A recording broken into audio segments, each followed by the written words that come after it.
Alright guys, so last Sunday we took a look at a lot of the features of the 3 land vehicles that were going to be coming out, the Vigilante, the Coil Cyclone, and the Rapid GT Classic. Today what we're going to be taking a look at is some cool features and also some testing of the remaining unreleased air vehicles. So there's 7 of them that are going to be arriving over the next couple of weeks. So we have a ton to get into today, so let's not waste any more time and let's get it started. So we're going to be starting with I think is the most popular unreleased airplane or aircraft, and that is the Bombushka. So the first test I wanted to do is, can the Bombushka survive an explosive while it's being piloted by someone? And unfortunately, the answer here is no.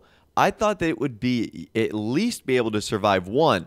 Now, all the vehicles that you see in the video today have been fully upgraded. So they have max armor, they have max boost. That's why you'll see those weird carbon fiber high-end wheels on them, because they're completely maxed out. So we even did this test more than once because I honestly couldn't believe that that one RPG destroyed this vehicle. And yeah, it gets destroyed with one RPG, which is nuts. So this vehicle that's almost $6 million will be able to be shot out of the sky with a single RPG. To me, that's a little insane. So let's move on to the bullet resistant test. Is the glass bulletproof? Is it shatterproof? The answer to that is no. You can shoot straight through it. Now, it is a little bit tricky to shoot someone because the pilot is at a really elevated position. So if you don't get them through the glass, you probably won't be able to kill them. So that is the one advantage the Bombushka has, is that it is so lifted off the ground that it actually is pretty hard to shoot the pilot. I mean, unless they're standing still in a situation like I had right now, there's almost no way you're going to be able to hit this guy because he's pretty tucked in there and he's pretty high up as well.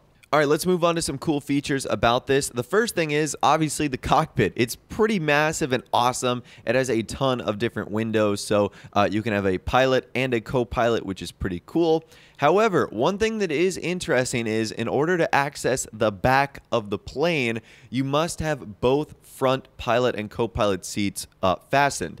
So it's very similar to the Titan in that regard, and you can't get in the back until all the seats in the front have been filled. However, the back is incredibly cool. It's one of the most unique back interiors of all time, kind of making this the Air MOC. So there's 4 total seats in the back. There's 2 bench seats and then 2 spots for you to sit on a computer. So the computer on the left actually allows you to control the front-facing turrets, but it gives you a pretty interesting view. You can see a lot of different things like photos of naked women and Jack Howitzer and Chernikov vodka or whatever it is, AK-47s. So the Jack Howitzer character is actually someone from Grand Theft Auto Vice City. So once again, we get another Vice City Easter egg with this. So there's kind of 2 posters of him. And then that's also what the front-facing guns look like. And then if you move over to the other one, you can get a better look at the Jack Howitzer photos. And you also can man the back guns as well, which is pretty cool. And then I told you about those 2 bench seats. The bench seats are there. You can sit on them.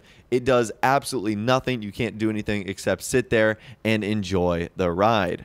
So the Bombushka has one of the most interesting interiors of all time, which makes it really awesome for its passengers, especially in first-person mode. So I know that I'm going to enjoy this a bunch. However, one of the most interesting features of the Bombushka, and that a lot of people have been asking me about, is can you open the back? Well, unfortunately, without mods, no, because there's no vehicle interaction menu, unlike what we have with the cars.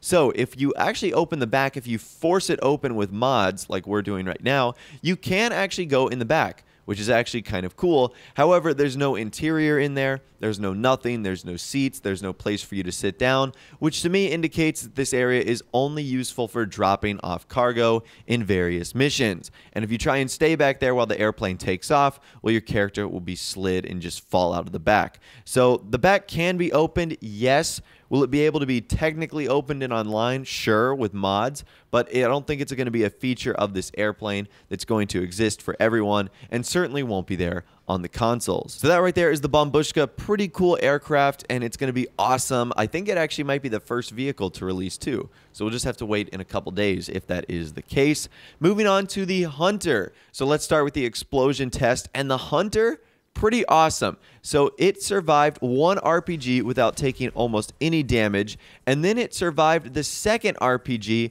without exploding. Now, it did seem as if the engines died on the second RPG. However, it did take to the third one in order to end it blowing up. So, can the Hunter survive 2 RPGs without completely dying? Yeah, it can. And then it takes the third one to completely kill it. So that right there is pretty awesome, that this vehicle is rather armor resistant, which is pretty epic. Now, as far as the bullet resistant of the glass goes, there is absolutely none. So that will probably be the one biggest weakness of the Hunter. Even though its shell is incredibly armor resistant, if you're shot out of this thing, you are going to die pretty easily. Now, one of the coolest features of the Hunter is the way the cockpit is set up, how the co-pilot is below you, which I actually think is pretty unique.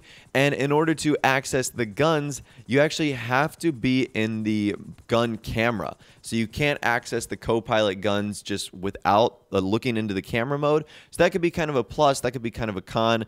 It is kind of difficult to control, but that's only the downside of the Hunter. It also has a very unique missile attachment, the Barrage, that actually shoots out 7 missiles all at once. So you don't have the ability to lock on, but if you want to just shoot a lot of missiles at a massive target, then the Barrage is definitely going to be the way to go. The next vehicle, though, is the Seabreeze. Now, the Seabreeze has a very weird window or windscreen on it, so you can't actually shoot through it. So the glass will not shatter. Now, the glass is not bulletproof, because if I were to aim at my friend Shark over here, he would die.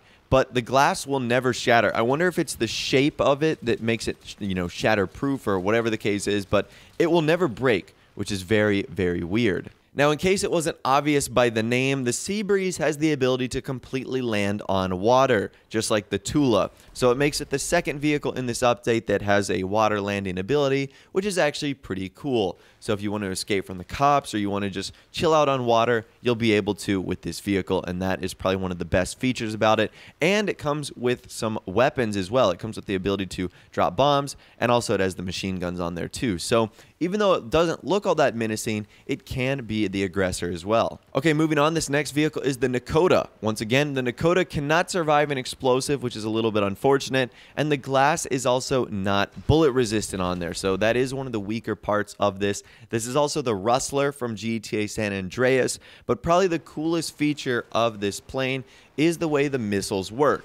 So you have 6 total missiles. They will all shoot out of the left side first before going to the right side. So I guess this could be useful if you're chasing a target on your left or your right. As you can see here, all the missiles come out of the left and then they proceed to come out of the right side, which is pretty interesting. So that right there is the Nakota. It is the Rustler fighter jet from San Andreas. Moving on, we've got the Pyro. Pyro, once again, is not bullet resistant. It is not explosive resistant. It has similar glass to the Seabreeze, except this one can actually be shot through, which is kind of interesting. So unfortunately, no armor resistant or bullet resistant there.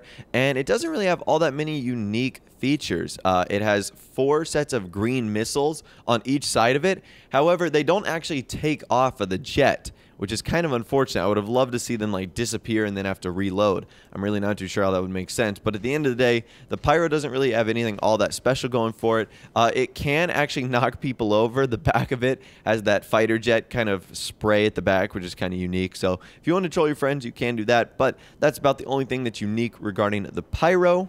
If we move on to the Mogul, obviously the same thing here. It is not going to be able to survive an explosive, and all the glass on it, which there's actually a lot, it isn't going to be able to protect the pilots either. In fact, there's no glass where the gunner is. Now, unlike other vehicles like the Bombushka, you actually don't have to have someone in the pilot and co-pilot seat in order to switch to the gun turret. As soon as you're in the pilot seat, you can just move to the back and you'll be able to grab onto the turret and you're ready to rock and roll. Only problem is the turret's not all that great while you're on the ground. Obviously, it's meant for the sky, but regardless, this is a pretty cool vehicle. I wouldn't say it is my favorite, as it's very, very slow. That's probably one of the most underlooked things about this vehicle is the fact that it is super slow, but it is still pretty cool. That gun on the top is awesome, and it has the jet-assisted takeoff too, which is actually pretty awesome. Now, the final vehicle we're going to be looking at today is the Howard. Now, the Howard is the only unreleased vehicle that cannot be weaponized, so it's basically going to be the new best stunt plane, in my opinion. So the Howard, once again, if it wasn't obvious enough already, can't survive an explosive. It can't protect you from, bullets or anything like that. Now, on the inside and in the cockpit, one of the most interesting things about this is it has like a little level for dropping bombs, even though there isn't bomb dropping ability on this jet. So I'm not exactly sure why they decided to include that in there. But regardless, that is the Howard, and it is going to be like the new stunt plane. But anyways, that's all the information I've got for you guys in this video today. Just some cool features, some secret and hidden stuff, and some bullet and armor tests on the unreleased vehicles. Hopefully this gave you a better idea of what to expect when all these vehicles do release in Grand Theft Auto Online, as I'm sure they're going to be a lot of fun, and I'm sure we're going to get at least one coming in the next few days. Let me know which one of them is your favorite in the comment section down below. If you guys did go and enjoy this video, though, a like rating would of course be awesome, and also subscribe to my YouTube channel if you are new or you like daily GTA 5 videos like this. With all the way, guys, like I said, thanks so much for watching. Take care, and I'll see you guys in the next video.